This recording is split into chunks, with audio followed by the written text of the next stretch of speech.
वह कष्ट की निवृत्ति हो जाए, कष्ट दूर हो जाए।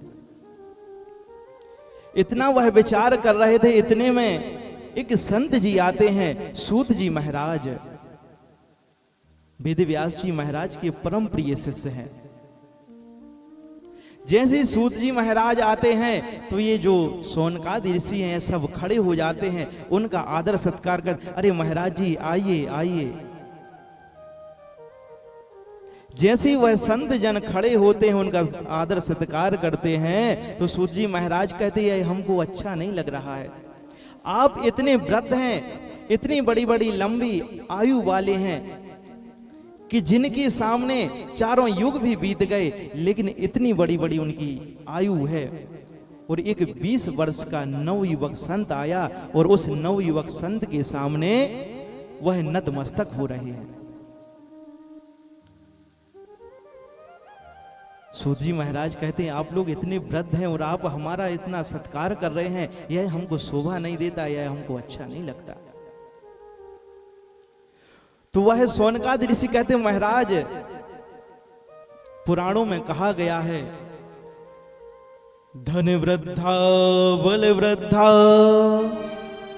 आयुर्वृद्धा तथैव च ते सर्वे विज्ञान वृद्धाश्च किंकरा शिष्य किंकरा। अरे सूत जी महाराज, आप उम्र में भले ही छोटे हैं,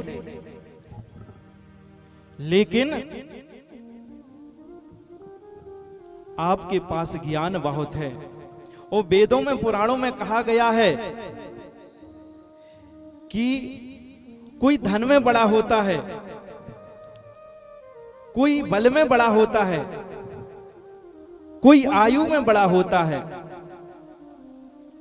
लेकिन सर्वे विज्ञान वृद्धाश्च, सबसे बड़ा कौन है? जिसके पास ज्ञान है वह सबसे बड़ा है। और आप तो ऐसे हैं कि जो हमारे लिए, जो मनुष्य के ऊपर अज्ञान रूपी अंधकार छाया हुआ है, उस अज्ञान रूपी अंधकार को आप दूर करने के लिए करोड़ों सूर्य के प्रकाश के समान हैं आप। अज्ञान ध्वांत विध्वंसो कोटि सूर्य समप्रभा। अरे महाराज, आप हमारे लिए करोड़ों सूर्य के समान हैं, और आपका आगमन अच्छा हुआ है। आप कृपा करके ऐसा कोई उपाय बतलाइए, ऐसी कोई कथा सुनाइए जिससे हमको भगवान की प्राप्ति हो, जिससे हमारा कोई मुक्ति का साधन हो, हमको कृष्ण की प्राप्ति हो। कृष्ण प्राप्ति करम शाश्वत साधनम तद्वधाधुना। विचार करें महाराज कि अगर हमारे सामने कोई संत जन आ जाएं तो हम उनसे क्या प्रश्न करेंगे?